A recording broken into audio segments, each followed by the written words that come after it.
Hey guys, how are you? Welcome back to our channel as usual. I know for those who have been to my channel for quite some time, you know who is Carla. Carla is one of the green card lottery winner and is with me back again on my YouTube channel. Right. And we have some more things to talk about. So introduce yourself again, Carla, for those who do not know you. Okay, my name is Carla and I have also started the YouTube channel to help people as you are doing.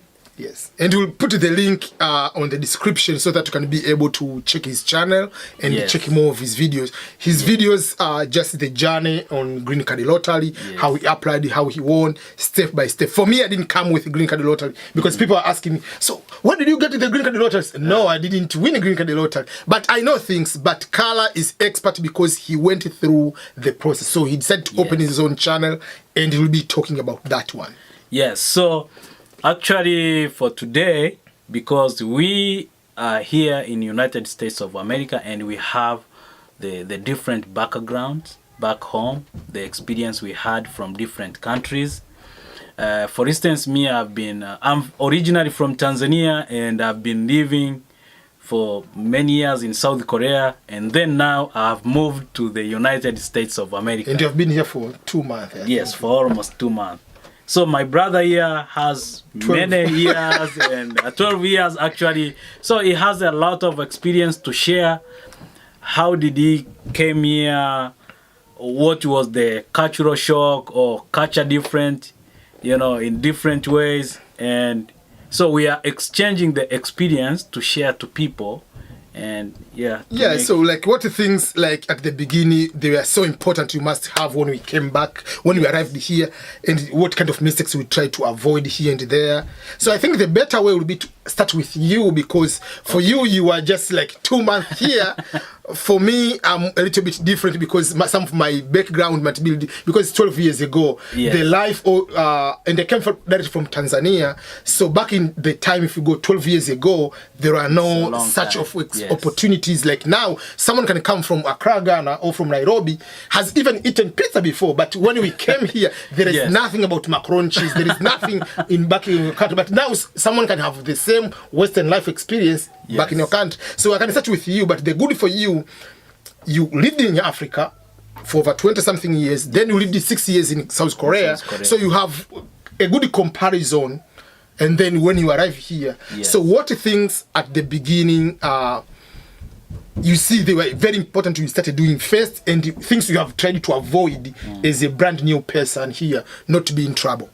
Yes, actually, my experience living in South Korea was a good lesson to me, because before you travel, you have to make a short research on where you're going. For example, budget, you have to see where you will stay. And especially on my side, because I have a family, we had to save some money before we moved to United States of America. So the first thing we did, it was, for instance, the experience of paying things online. America is an organized country. Things are systematic. So you can do a lot of things online. Yes. So the first thing we did before we moved here, there is something called Airbnb. We had to rent a house for like 2 weeks, for like 12 days. So we went to the internet, we found a place here in Kansas City, Missouri, and we found the area. There is one place called the Lee Summit, and we stayed there for like 12 days. So we paid online, and it was a good experience before we moved to our host, who is EBN himself. So actually, I want to explain one and foremost things you have to do when you move to the United States of America. There are things which you have to do. First, there is something called Social Security number. So when we came here, the first thing we have to do, if you have to get your rights, if you want to go to, for instance, to get medical checkup, driving license, and other rights. If you want to fasten, if you want to fasten your way of living in America, the first and foremost thing they will ask you is your social security number. And I think you can explain what is social security number and what are the advantages of having social security number. In a very short way, social security number is just like your entire life in America is documented in that number. Yes. So what apartment you stay, Right. Credit card history, Right. If you have criminal record. So if they put the number, they track you back. Yes. So it's just like if you have a phone, you don't pay, they put your information. So you can come with the African mentality. Oh, they don't come to my house. I don't pay. I run away. I can just move to another house. I can go back to Africa. They put it in the system. So one day you are going to ask for a loan and say, oh, remember 7 years ago you didn't pay this one, so we don't trust you. We don't give this kind of loan. Yes. So it's something you cannot mess up. Is the number of your record. I'm not. It's just like assume. It's just like God has a list, like what kind of sin you are doing, what good things you are doing. So it's a record. So this one is a record. If you do good things like this one, oh, this guy is trustworthy, you go to get a loan, car loan, you are going to get a phone, you are going to get this one, it is easier. But if you mess up, everything is bad. Yes. So your life will depend on that number. And you cannot get any job without the social security number. So my friends, here in America, the database is the number one thing. You cannot hide. They are tracking everything. So this can be in a negative way or in a positive way. So it will depend on how you want to live. You are the one who wants. You are the one who's put in there. Yeah. So for instance, like traffic ticket, if you park the wrong way, a police is just writing and is putting on the note on your door and it's on the door of the car. It's just leaving. If you are not there, it's your responsibility to go to pay. If you don't pay, everything is going back to your social security number. So if you say, oh, this, I'm just ripping it off, rip it off. It's okay. 2 years to come, you appear on something. Oh, you didn't pay your parking ticket for this kind of those kind of things. Yes, so that is number one. But for me, I just take this as an advantage because there is no way you will get employed if you don't have a social security number. There is no way you will get treatment in the hospital if you don't have it. So there is no way you will open the bank account if you do not have a social security number. So that are the first thing to consider. Another thing we considered is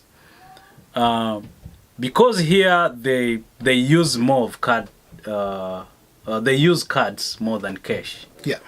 Okay, compared to back home in Tanzania, you have to use cash. You don't have to use cards. So here, everything I can stay with my wallet without even $1 cash, even for a month, and life continues. Yes. Compared to other places, you have to have a lot of cash. Yes. Yes. So the other thing we did, it was to open the bank account, which actually it helps a lot because a lot of things. For example, we have find a lot of supermarkets here. You just go and scan by yourself. There is no one who is taking care of your stuffs. So, I mean, that was another thing. And the other thing is about transportation means. So it depends on the state or city you are living in. Yeah. For our experience in Kansas, Missouri, I think the public transport is not that many compared to back home in Tanzania and South Korea. So you can use another method. It's called Uber or Lyft. Then you can be moving from one place to another. So I don't know what was your experience. There were there something so like for me, Uber is brand new thing. So for me, I started in a very small state. West Virginia, and I was in a very small city. Yeah. So again, public transportation was not that good, and there are very few places you can be able to go. But it's because I came as kind of like a student instructor, I was teaching, so I was able to use places I go. But in most cases, you have to use the actual tax, the cab, so which is expensive compared to Uber. So in that way. But overall public transportation was not good. Public transportation is good into very big cities, like when you go to Chicago, you go to New York City, those kind of like big cities. But these like states which are spread, like Kansas City, Missouri, they are just like big states. Like even California is not having a good one. So for that case, each person is using their own car. Otherwise, you can get into the public transportation, but the distance of 5 kilometers, you can use 2-3 hours because the bus has to go to people to get into their places to bring. So you have to walk to bus stop, which is not necessary to be closer to you because But if you were in New York City, it is very expensive to have a car than using public transportation. Yes. Because But the good news if you Kansas City, like public transportation, from this December they have decided there is no bus fare, so it'll be free ride in Kansas City. That's very nice. Just to encourage people who are looking for jobs, whatever, to be able to save some more money. So. Yes. But it still is very difficult unless otherwise you live around downtown. Yes, but if you get out of downtown, it's very difficult to have that. Yes, maybe another thing, like in the how you start up, whatever. One of the thing, you came here, you are almost about to finish your PhD. Yeah. When you are looking for job, how is the cultural shock difference? How you write your resume? Do you just go and put a PhD holder and looking for a job, or you just how does that maneuver into your system? Okay, actually, when you come here in the United States, you have to start with any kind of job which is available near your place. As long as it's cash. So as long as you are bringing something on the table, as long as you will be able to have a transportation means, you have to start with something which is near your place.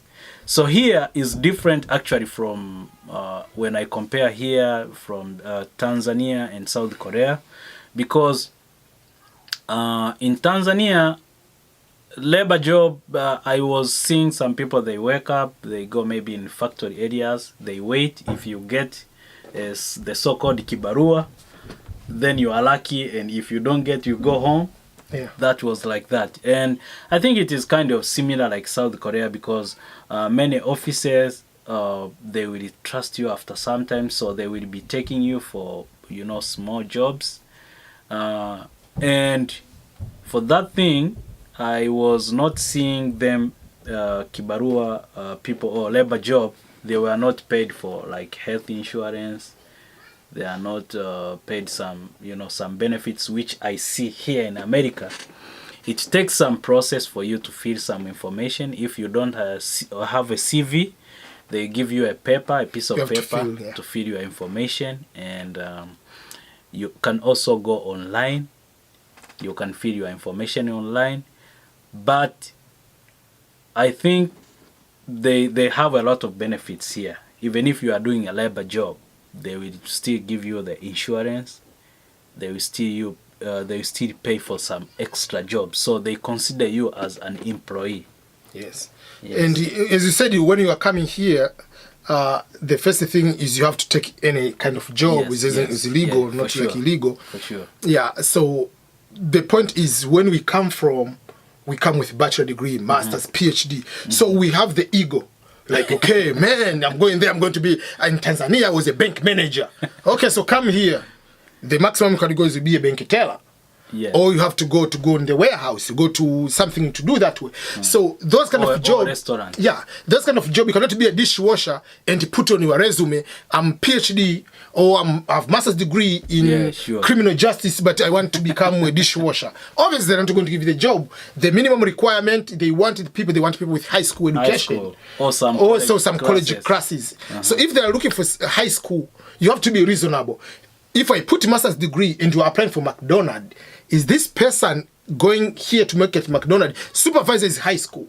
Obviously, there will be a quarrels in terms of perspective, management, and the respect, actually. Yeah, and the respect. So the easiest way, you go there. So we create like 3 different resumes. Like there is one resume, even if you have master's or PhD, you put a resume of high school. Yes. You put a resume with some colleges and bachelor degrees. Yes. And then if you have masters, you have like the other one which will be applying professional jobs. Yeah. So you have to know, like, okay, this job is the job of they are not going to be threatened. They are looking for someone with a bachelor. If you put masters, there is no big deal. But if they put high school and you put your bachelor, masters, you're not going to get. You cannot go to work general labor in warehouse as warehouse associate with your master's degree and you put on the paper. So those are the things, like even for myself, when I was here, I had to get out of my mind, okay, now I'm not, my degree doesn't make sense. Because even here, Americans themselves, the college students doing bachelor, masters, they work in the restaurant. Yes. So actually, maybe another thing, like when you meet American people, they will not feel shame to ask you, what do you do in your life? Because they want someone who brings something on the table. So you cannot just stay. You have to be doing something. It doesn't matter. So here we are not encouraging for those who, we are not discouraging for those who want to apply for big job. You can still apply for those ones. While you have something first on the But table. you have to start with something small and you get experience. But another advantage of doing so, you don't know, you will get a good recommendation maybe from somewhere. Yes, recommendation letter, network. So you just have to go work hard. Even if you're working in a restaurant, just work hard. Just show them that you have potential. And the other thing we want to say here, communicate with people. I want to say, okay, how did we associate with people when we came here? You have to talk to people. You have to ask questions. People here are open-minded, a lot of them. Actually, you are not advised to trust everyone. But what I can say, many Americans we have met for this period of time, a lot of them, you can discuss with them, you can ask. If people know something, they are ready to help. If they are able to help, they can do it, they can help you. So the easiest thing, the easiest way to be starting doing something to get recommendation, it is to get started talking with people, asking some questions on how you will be surviving here in the United States of America. Yeah, because there is a misconception which we have when we were in Africa that, oh, in America, people are so busy, no time even to say to hi to you. Like you had that mentality, like. Yes. But here, people, yes, you can greet people is just a very normal thing. And if you ask someone, if not something, the only thing people don't want to say is, in Africa, sometimes we pretend we know everything. So if you ask me any question, I want to know, like, I know the info. If someone doesn't know something, say, no, I do not know. But I can point you where you can get this information. Yes. If you go to that office, they'll give you this information. Or if you go and get this book, we'll get you. So, but we don't hear, like, people want to help you. Yes. So if the person doesn't know the correct information, we'll guide you where can you get that information.